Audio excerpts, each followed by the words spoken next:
I got a comment from Steve. We know him as Dead Tree Wrangler.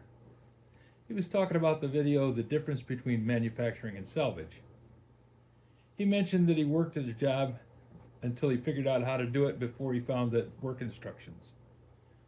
I replied that his story of not finding the work instructions is pretty common. After I left the foundry, I bounced around job to job for a couple of years. Early 70s were pretty grim in Michigan. Ended up at Borg Warner, where through some fortunate circumstances I ended up with a great boss. I was working maintenance, and the engineering manager, Don Baker, was in charge of myself and Jerry Copeland. Don wanted us to be trained, so he had the opportunity to take night classes through the local Kellogg Community College and the local Career Center. As long as we had at least a B average, the classes were free. We could take any classes as long as it was, by some stretch of the imagination, job-related. I got most of the credits for an associate's degree in industrial engineering during the 5 years I worked there. I skipped the classes that were there to make a well-rounded student. I think that's why I'm not protesting in Washington State right now. Best thing Don did was when one day I was calling to get some information on one of the pieces of equipment that was acting up.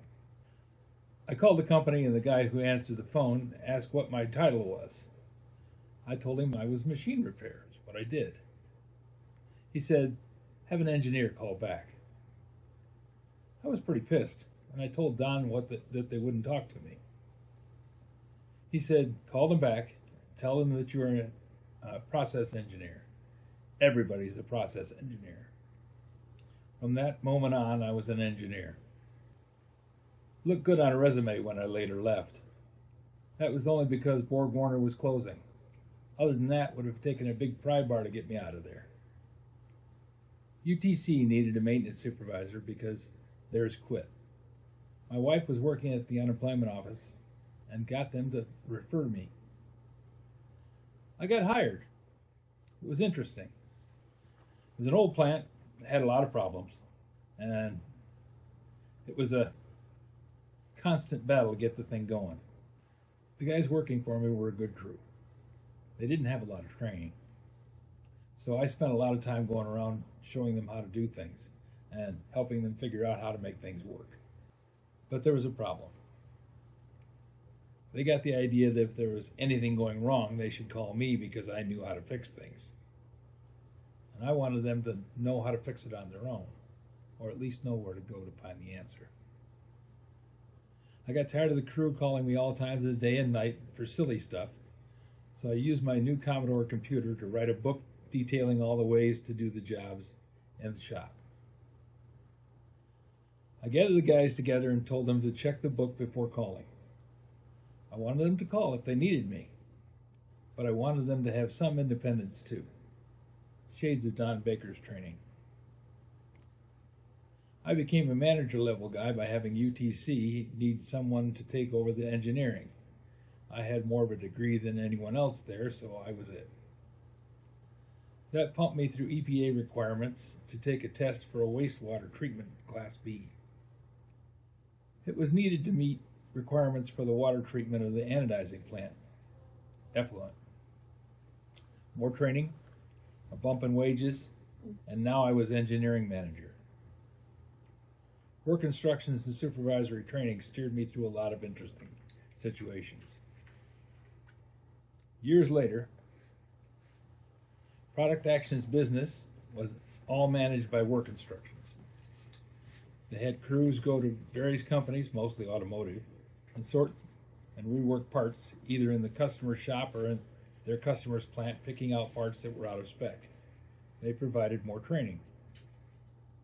My time was sold to Demer Corporation as a trainer to teach a person how to write work instructions. AMC down in Indiana was a big customer and demanded that they have work instructions to build components for Humvees. Demer had made the tooling for the original bodywork on Humvees and later began making the up armor for the Humvee. The guy they gave me to train was not a good pick. As part of the training that I was giving him, he and I wrote more work instructions for the up armor door assemblies. Correction, I wrote work instructions, and he played games on his computer. After a week, I spoke to the guy who had me come to do the training, said the guy wasn't working out. I took a chance and said, "Why don't you hire me to do them?" It worked, and I began writing instructions for every process in the plant, including rework. See, it all comes back around. As the video says, it took a few years, but I finally convinced them that the line of bull that Product Action sold them was costing them millions of dollars. Reworking is not a good method. Missed schedules, people thinking mistakes didn't matter because they were going to be reworking them soon. The employees saw it as job security. That was a big mistake on their part because after I retired, they went back to reworking everything. I went back and did some consulting for them because after I left, they didn't keep up the files. I stayed for the summer and got them back on track. That lasted as long as I was there. Soon they were losing money to the point they sold the plant and were back to being a small die shop and fabricator. I did consulting work. That was one of the reasons that I went back to Denver. And I went through a lot more plants. I went through 6 more plants after I retired. At the first one, they didn't have any work instructions, didn't have anything at all. It was a very basic operation.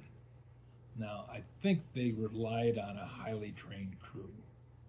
And the crew got old and retired, and they didn't replace them properly. I wrote them work instructions, which was basically how to run a lathe by the South Bend Company. And I gave them a copy of the book. I said, it's right here online. You just look at it. Now, that got them up and running and did what they wanted, and they were happy. But I thought, it's kind of silly that they have to call me in to find out how to run a lathe. But it was supposed to be a short job, turned into about a month. And after that, I said, well, I probably won't get another call. Wasn't much more than a year later, I got another call. Somebody from Denver Corporation had said that I probably could help them. They had a plant that was making parts for GM and Ford. And they needed some work instructions because automotive likes work instructions. They'd like to have you be able to do the same thing twice the same way. Well, I went into the plant and they said they didn't have anything. They wanted me to start from scratch. Their corporate office, got bought by a company from Germany. Their corporate office had said, you have to have work instructions. So I started, they gave me a format from their corporate office. And I worked on it, and it was an Excel program, just a spreadsheet. And I did some tweaks and tricks with it to get it so it worked a little faster and easier. And I wrote work instructions for them. I was supposed to be teaching a young engineer there, but he was in over his head and had more work than he wanted to do, and he was looking for other work anyways. So basically it did the same thing as Demmer. The young engineer wanted to go on and do other things, and they said, Dave, can you just write all the work instructions? So I spent the summer and wrote the work instructions for their plant. It's a fairly simple operation, not a whole lot of detail. It was a weld shop. Got that done. The next year they called me back again. Now I was retired and I was on Social Security, so I could only make it a set amount of money before Social Security started taking money back from me. I said, well, okay, I'll come and work for you, but I can only make this much money, so I can only do this many things. Pick the ones that you really want. That's what they did. They had a new line running, and they wanted a new set of work instructions for it. Well, when I started that, I said, do you have anything on the machines? You know, every machine has a set of work instructions or operating instructions in the paperwork somewhere. Well, they told me that they were somewhere in those files. So I went looking, and I came across a set of work instructions in the same format I was using that I hadn't written. Somebody from Germany had written them. So they had work instructions, they just didn't want to use them. Now, why would that be? Well, some supervisors think that work instructions restrict their employees and make it so that they don't do as good a job because they're too busy trying to nitpick. People have opinions I don't necessarily agree with, but you know, it's their place. They do what they want. But I was surprised to find those work instructions because they paid me a lot of money to go down and write the work instructions that they had in the drawer. But the new plant manager didn't know about the work instructions in the drawer until after I told him, because he was the guy that called me. So anyways, the next year I got another call, but it was a different company. So I went and did some work for them. In the meantime, the company that had the work instructions but didn't know it saw some hard times, and they changed a lot of processes, lost a bunch of customers, no surprise. So they asked me to come down and help them again. They had some new equipment in, they wanted to run new things and set things up. So I went down and went through their stamping building and did work instructions for stamping. It's something that I used to do stamp and die repair work. So I fixed dies and fixed the machines that held the dies, and set up the lines and did all that stuff. So I was able to do some good for them. They didn't have a set of work instructions on that because it was a new line set up. Well then, about just when COVID hit, I got called to go down to Louisiana. And I went down there and it was a pipe extrusion plant. They actually didn't extrude the pipe. They hot drew it. They took a slug and punched a hole through it and formed it to size with the mandrel. Interesting, something I'd never seen before. Dirty, hot, stinking, nasty place to be. Also, they had alligators in the parking lot, snakes all the way around the place, spiders as big as your fist. Did not like it there. Well, while I was there, I was supposedly teaching a young man to write work instructions, and he did learn. I was supposed to be there a month. They told me that this guy was going to be there and I was going to train him. And I said, fine. Well, a week and a half into it, he said, well, I'm going on vacation next week. I said, oh, do they have somebody else taking your place? He said, no, I'm just going on vacation because I told him I was going to. So I tried to get in and talk to the to the engineering manager. He didn't want anything to do with me. Seemed like there was politics going on somewhere. So I was left in a room with nothing to do other than write work instructions for different projects. So I looked through the desk and I found a drawer.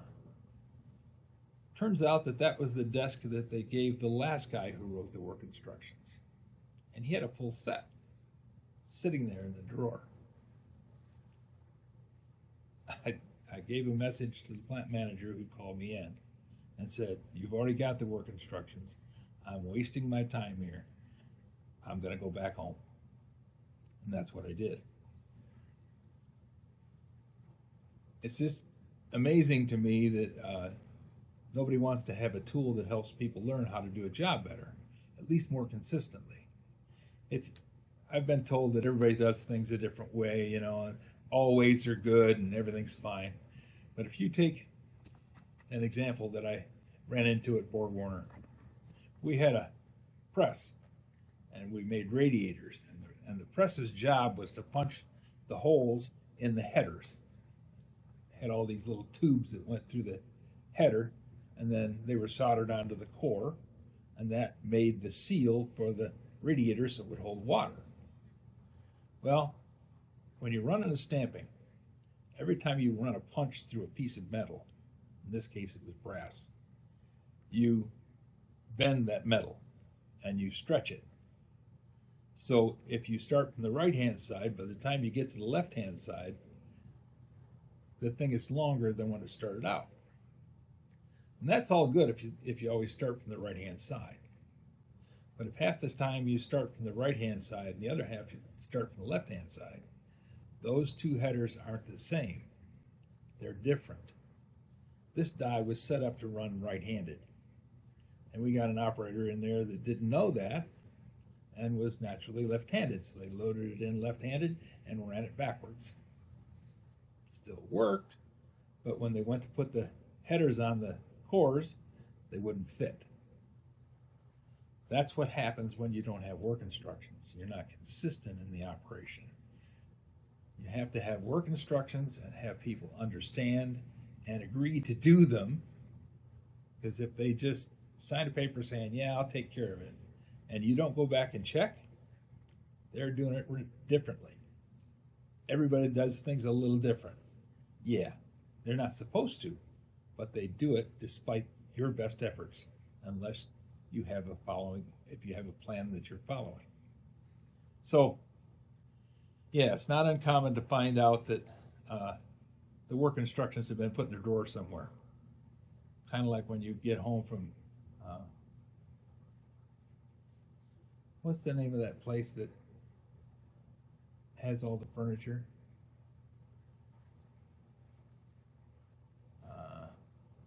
It's not Costco. IKEA.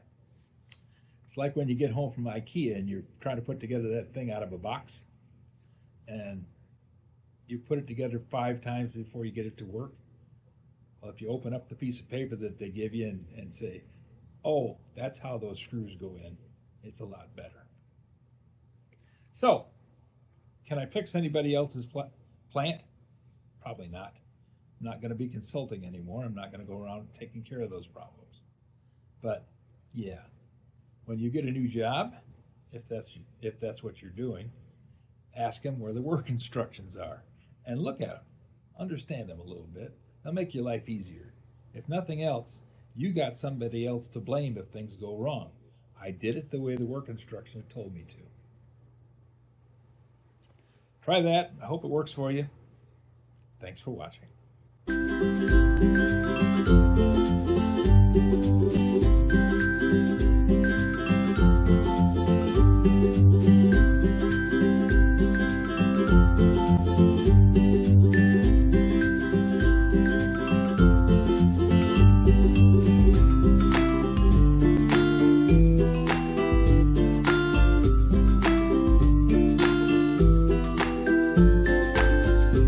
This video is not to be viewed by anyone under the age of 13 in the U.S. or 16 in the European Union without the express written permission of the parents or the legal guardians of the underage person. Such written permission must be on file at the local government entity in charge of enforcing the rules and regulations established by the FTC. Anyone violating these terms is admitting by default that they hold harmless the owners and operators of this channel. Any and all questions should be addressed to your local branch of the FTC.